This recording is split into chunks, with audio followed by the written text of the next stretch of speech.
Welcome to Beyond the Bottom Line.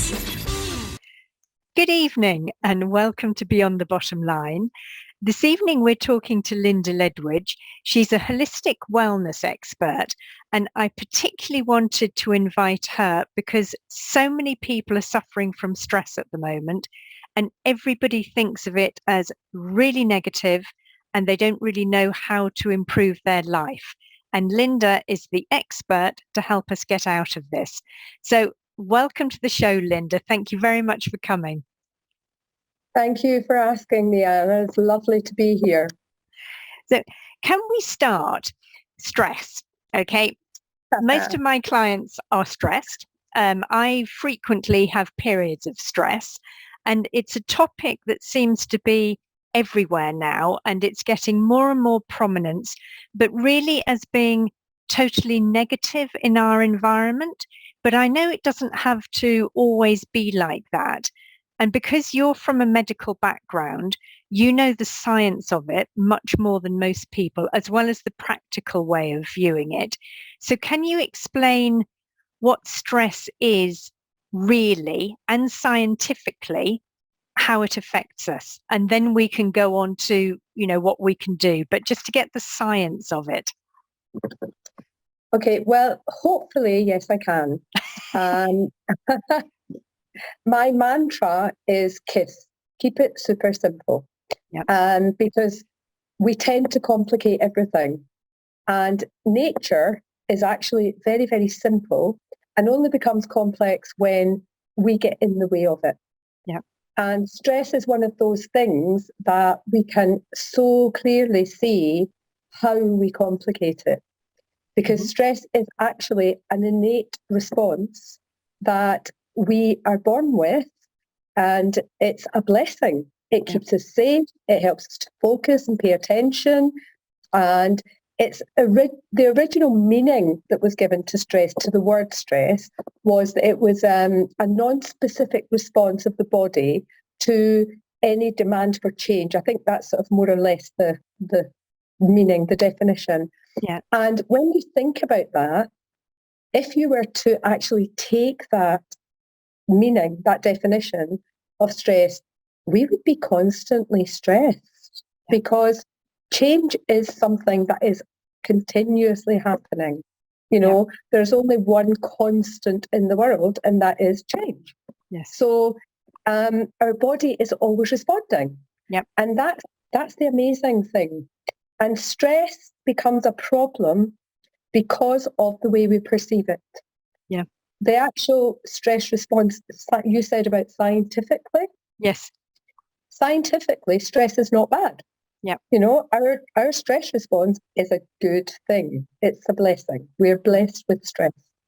However, because the word has such connotation in our society today, our beliefs about it are that stress is when we feel overwhelmed. Yep. That if we're not stressed, we're not striving to be the best version of ourselves, to do the best job that we can do. Yeah. I mean, how many people say, "Oh, I'm so stressed. Oh, the stress of it." Yeah. And it's that connotation of the word that actually causes the problem, not the stress response itself. The stress response itself in the body has no bad or ill effects if it's dealt with in the right way. Yes. But because of our beliefs about it and the thoughts we have about it, it's prolonged, and that's what causes the problem, not the actual stress. Yeah. So scientifically, when we have any kind of situation, event, or thought, and that's the most important thing, because we think ourselves into the stress response more than we actually encounter it in a physical way. Yes. And that keeps our stress hormones high in our body, and that causes problems. So scientifically, when we think or encounter something that causes excitement or fear in our body, certain hormones are released, cortisol and adrenaline being the two most common ones that people associate with stress. Yeah.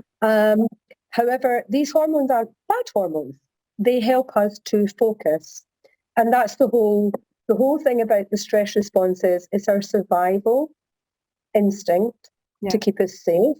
And when we're stressed, the brain actually changes the way it communicates with the body. Yeah. So when we're stressed, the brain, the frontal lobe of the brain sort of shuts down. The thinking, the decision-making, the creative part of the brain shuts down. And the limbic brain takes over, and that's your survival brain. It's more emotional, it's instinctive. And people say that, how could I have been so stupid? Why did I behave that way? Yeah. And they actually don't realise they didn't really have a choice, because their brain and their body took over. They went into that stress response, as we call it, and the brain made them focus. Because when you're in danger, you don't have time to think. Yeah. You don't have time to analyse and make a decision. Yeah. You have to act. Yeah. Or run. You have to run, you have to fight, or you have to just play dead. Yes. If you're facing a bear or a tiger. That's just how it is. I'd rather not, thanks. I'd rather not. But if you are, our primitive humans had to do that a lot. Yeah. But we don't have to do that in today's society. However, there are a lot of things that cause us to go into the stress response. Yeah. And that's fine. That's good. There's nothing wrong with that. What we tend to do is we don't understand what's happening in our body. So we don't understand the harm that we're doing. And a lot of people do not understand how to actually change that. Yes. And get out of it. Yeah. It's a natural thing. You're driving along in traffic and somebody cuts you off and you automatically react. Yes. And that's okay, right? Because that saves you. You brake or you swerve or you do whatever it is you have to do to make sure that you don't go into an accident. Yep. And that's fine. And what tends to happen is the person that's been cut off tends to sit there fuming and shouting and ranting. And the person who's cut them off is halfway down the road without a care in the world. Yes. And their stress response hasn't kicked in. They're okay, thank you very much. Yeah. Yeah. But the other one, they're all day, everything else seems to go wrong because it's, it started off that way. So road rage is a very good example of how we actually kickstart the stress response in our body and tend to not let it go. Because, that person who cut you off or that thing that happened, it's gone. You left it behind when you started driving again. Yes. But you haven't left it behind because you've kept it here. Yes. And we keep that going and keep it going. Yeah. Well, our body reacts to that. Yeah. It doesn't react to what's happened. It reacts to the way you feel. I said to you, I have a mantra, which is KISS, keep it super simple. Yep. And my biggest thing is the only thing that matters is how you feel. Yep. Because you are the only person who can control how you feel, and it's the only thing that you can control. Yeah. Yep. So with that, because that sounds really interesting, if we can control it and if we can let it go, or switch off or do whatever to stop it staying there, to stop it driving us completely crazy. In that case, if we can use it for the good, there has to be a way of channeling that we can use it better or use it worse. We can adapt it or modify it or moderate it. So how can we actually take that energy that we've got from the stress? How can we use it and how can we channel it in a positive way so that, obviously if it's in a dire emergency, we just want to let it rip, if we're about to fall off a cliff or something. But in normal life, in the office, at home, whatever, when we start to get something like that, how can we channel it positively and then use it to help us rather than hinder us in our normal life? By being aware is the first step. Yep. By being aware of the fact that you have got a choice about it and you can change it. Yeah. And being aware of the ways to do it. Yeah. And again, it's so simple that most people just overlook it. The first thing is that you notice and you connect to how you feel. Yeah. So you're aware that you're feeling tense, you're feeling a bit overwhelmed, whatever it is. You know, stress has different meanings for everybody. Yeah. You know, what stresses you may not stress me. Yeah. Everybody reacts differently, and we all have our own different stressors. Yes. And daily stressors, you know, things that we do every day that stress us out that we quite like. You know, a lot of us actually quite enjoy that little bit of every day. So the first thing is to be aware of what actually makes you feel stressed or tense or you know, uptight, overwhelmed. And we have an inborn switch. We have it within us, and it is our breath. Yeah. What we tend to do when we're stressed or when we feel down is we hold our breath or we take shallow, short breaths. Yeah. And again, if you think about it, it's very logical that if you're being chased by a bear or a tiger, you're going to hold your breath. You don't want to make any noise. Yes. You don't want them to hear you. Yep. So it's, you know, and then. Yeah. So when you think about that, that makes sense. Yes. So we hold our breath or we take shallow, short, quiet breaths. Yes. So the easy way to flip the switch is yeah. And as soon as you take a focused, conscious, deep breath, you send a message to your subconscious that you're safe. Yes. Because you can't focus on taking a conscious breath if you're facing a lion. Exactly. Yes. You know, the same as you're not going to sit down and eat a meal, you're not going to go, oh, and how good does that feel? Yeah. You know, we don't even realize how wonderful it feels to breathe. Yep. You know, take that breath in through your nose, expand your whole being, and then and just let it out. And immediately we have kick-started what's called the parasympathetic nervous system, which is our rest and digest mode. So it sends us into relaxation.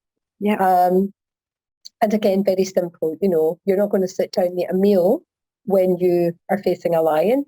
So your digestive system and everything stops. Everything stops except what you need to survive until the danger is past. So when you flip that switch, as I call it, and kickstart your parasympathetic nervous system, all your systems start up again, your digestive system, your heart, your lungs, everything starts to go again. Your immune system is the biggest thing that is affected by stress. Because your immune system shuts down. So you leave yourself very vulnerable. If you're under stress a lot and you don't know how to handle it, you leave yourself very vulnerable to infection, disease, viruses, which in the last couple of years, obviously. Hello, sorry, dear. my cat's come to say hello. He wants to join us. Lovely. You know, most people have found out that, you know, this does affect me. So it's really very, very simple. Our body needs stressors because it needs to have, you know, both sides. It needs to have that cycle, but it also needs to be able to relax and let them go. And again, it's very simple. We have that simple switch. Take a breath.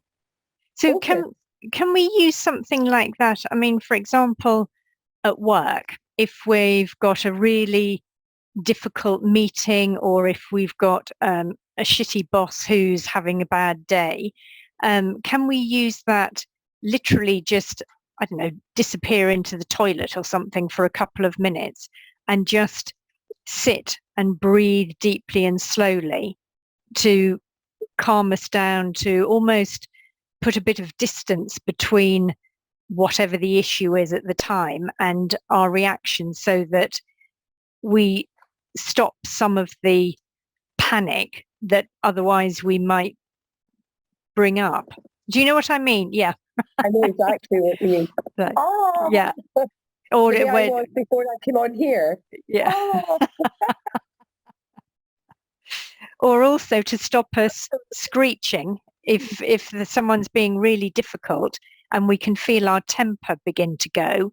Can we use that as well? Because I think losing our temper is, I mean, I don't know whether I'm right, but it seems to me that it's a form of stress when we go too far and we can no longer stay calm because we're in a difficult situation.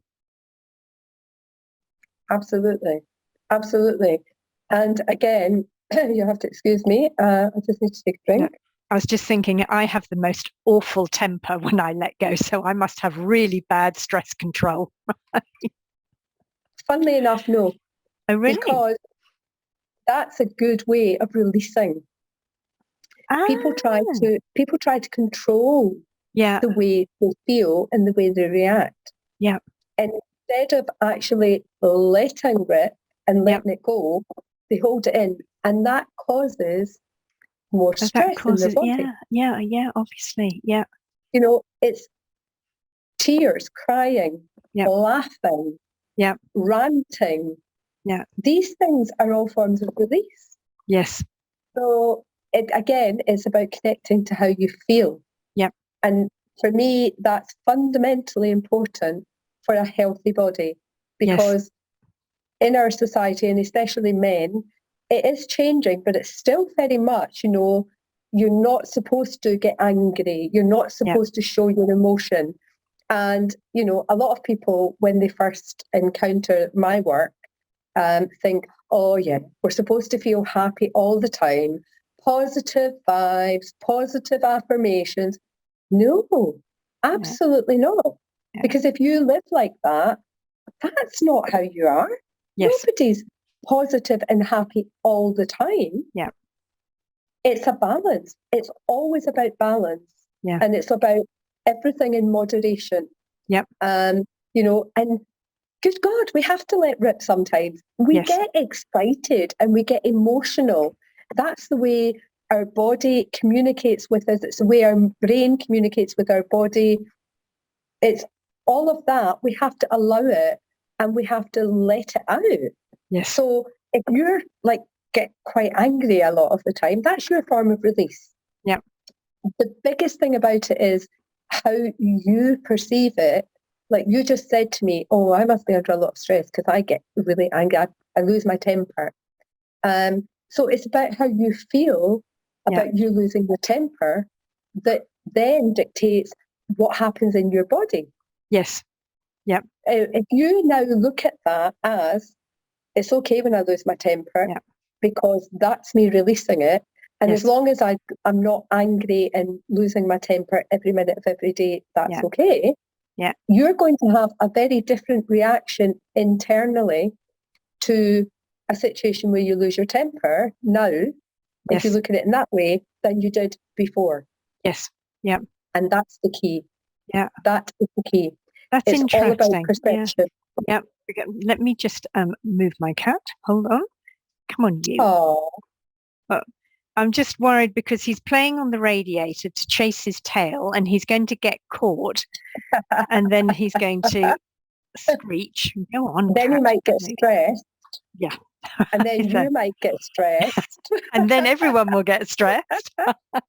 But it's interesting, the temper, because I don't lose my temper regularly and it takes a lot for me to go.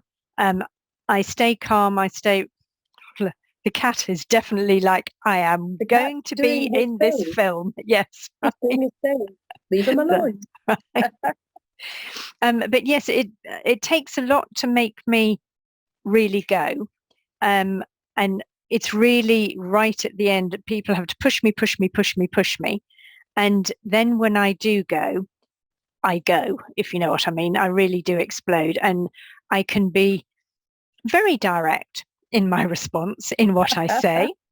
And normally after that, I don't feel guilty because I think if someone's pushed me that far, it's their problem. It's only if occasionally I say nasty things that are hurtful. If I say something that's accurate, that's all right. But if I say nasty things that hurt someone else, then I do feel bad. And I think then I probably have the bad response. But most of the time, I think the way you're describing it as being a release, I think most of the time when I do go, it is a release and I don't get the guilt. So that's very interesting, using myself as my example. But it's interesting what you've just said there, that you don't feel guilty when you feel that it's been justified, if you like. Yeah. And, that is how you feel about it. It may not be how the other person or people feel about it, but that's how you feel about it. Yeah. And that's what's important. Yes. So many people spend their life worried about what someone else is thinking, what someone else is feeling. Yeah. And, you have not got any idea what anyone else is feeling or thinking. Yeah. And you really, really don't, because we all see things so differently. Yes. And what most people torture themselves with what other people are thinking and what other people are saying when really this conversation is going on in here. Yes. It's not going on anywhere else. Yeah. No one else is having that conversation except you with you. Yep. And it's all about that, releasing stress. I wrote a book, Redress Stress. Yes. I've read it. Oh, thank very, you. very good. I enjoyed it very, very much. It really opened my eyes to so much. And I understood a lot more about what stress really is, which is why I was asking you about the scientific side, and how it can affect us and how we can channel it to use it in a positive way for ourselves. And a brilliant book. Excellent. Thank you. The whole point of that book for me was to help people to understand that it's up to them. Yes. I have 5 steps. And the first step is you have to take 100% responsibility. Yeah. Because nobody else can do that for you. Yes. In any walk of life, in any event, they can't.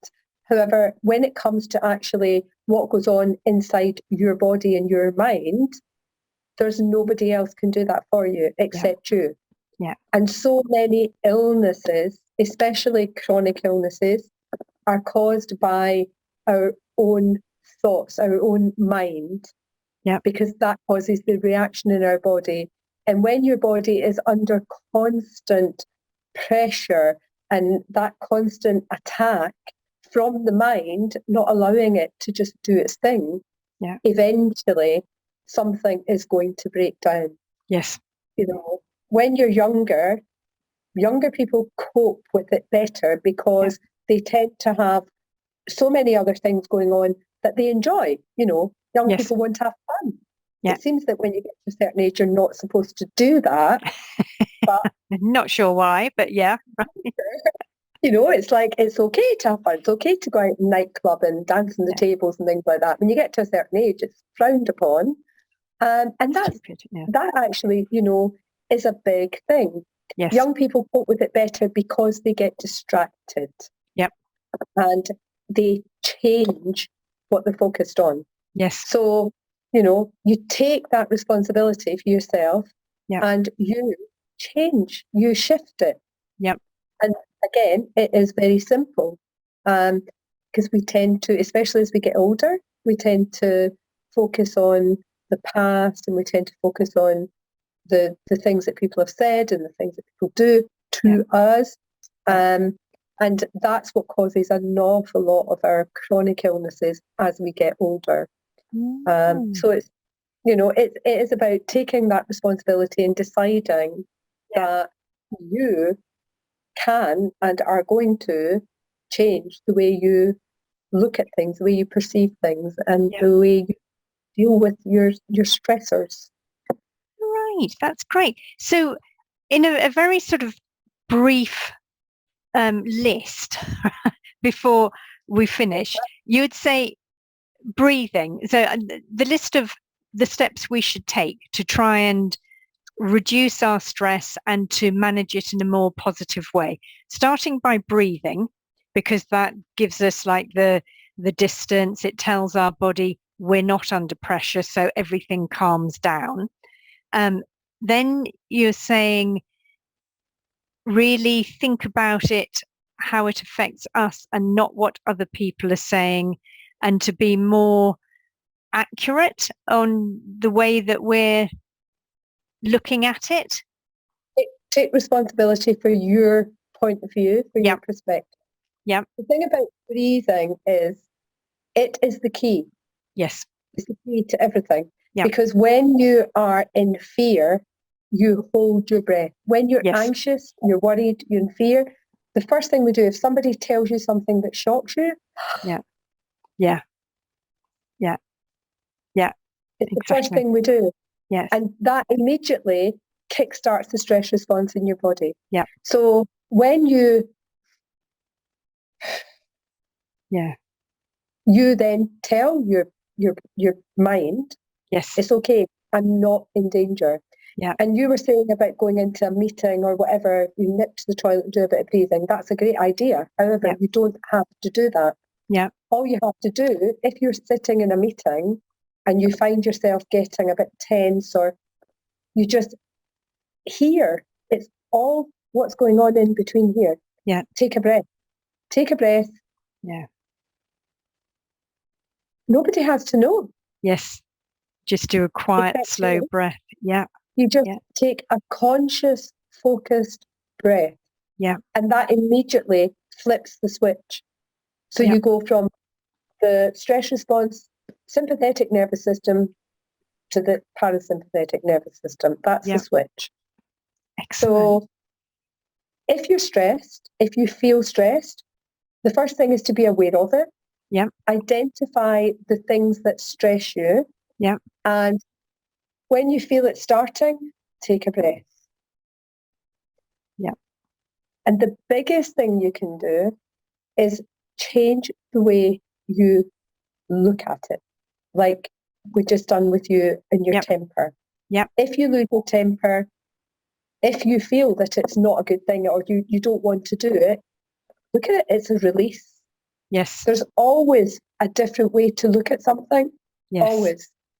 Yeah. And we tend to have these beliefs and things that have been drummed into us from childhood and by society. Just because somebody says it, just because it's been around for a long time, doesn't mean that it's true. Yeah.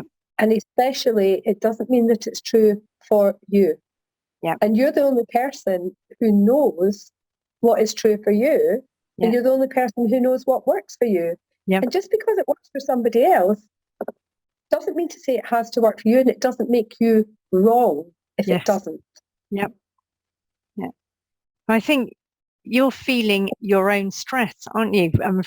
You're not feeling somebody else's stress. So what they do is their business, basically. It's you need to manage yourself. Very interesting. Very interesting. Exactly. Thank you. And the only thing that matters is how you feel. Yep. Because if you feel good, things around you look good and good things happen. Yes. But when you feel bad, you can't see the good in anything. Yep. And the world around you looks like a very, very scary place. Yeah.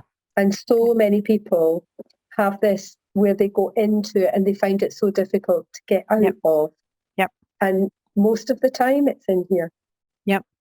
Exactly. So just to finish up, any final key strategy or piece of wisdom that you want to leave us with going forward?